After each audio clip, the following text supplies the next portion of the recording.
ఓం నమ శివాయ శ్రీ మాత్రే నమః. అందరికీ నమస్కారం. Welcome to our channel Klinkara devotional and vlogs. ఈ రోజు మన వీడియో ఏమిటి అంటే 2024వ సంవత్సరంలో వినాయక చవితి సెప్టెంబర్ 7వ తారీఖున శనివారం రాబోతుంది. అయితే మనం వినాయక చవితికి సంబంధించి ఆల్రెడీ పూర్తి వివరాలు ఒక వీడియో చేయడం జరిగింది.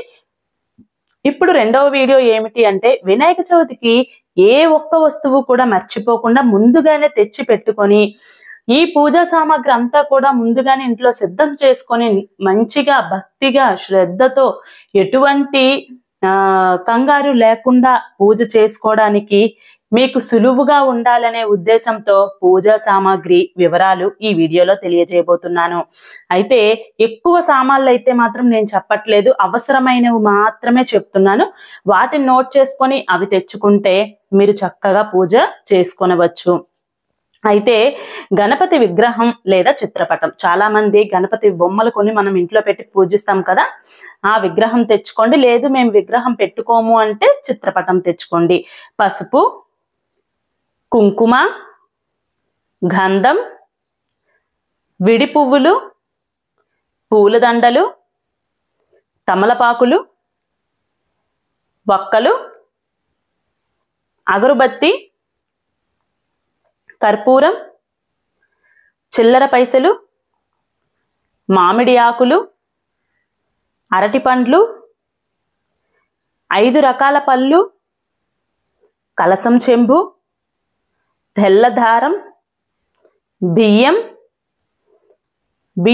నెయ్యి కలిపిన అక్షింతలు, కొబ్బరికాయలు, కలసం మీద బ్లౌజ్ పీస్, యజ్ఞోపవేతం పత్రి, గరిక, కుందులు 2 లేదా మట్టి ప్రమిద అయితే 1, గంట, హారతి ప్లేటు, కొబ్బరి నూనె, వత్తులు, అగ్గిపెట్టె,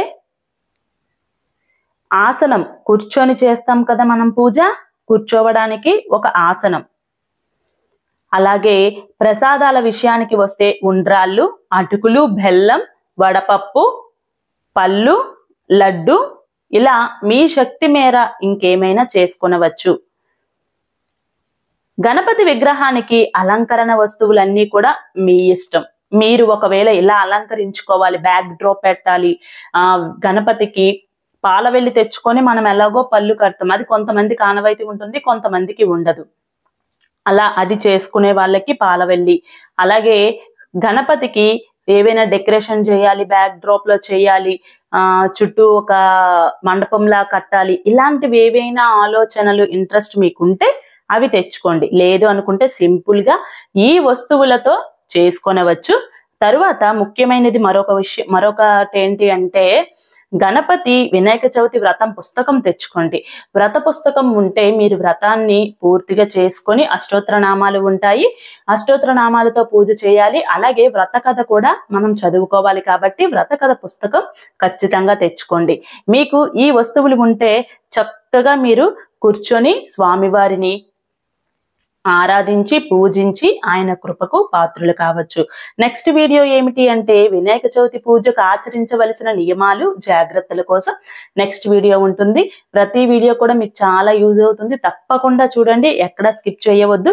ఛానల్ అయితే సబ్స్క్రైబ్ చేసుకోండి, లైక్ చేయండి, షేర్ చేయండి. మరో మంచి వీడియోస్ మీ ముందుకు వస్తుంది మీ యమున.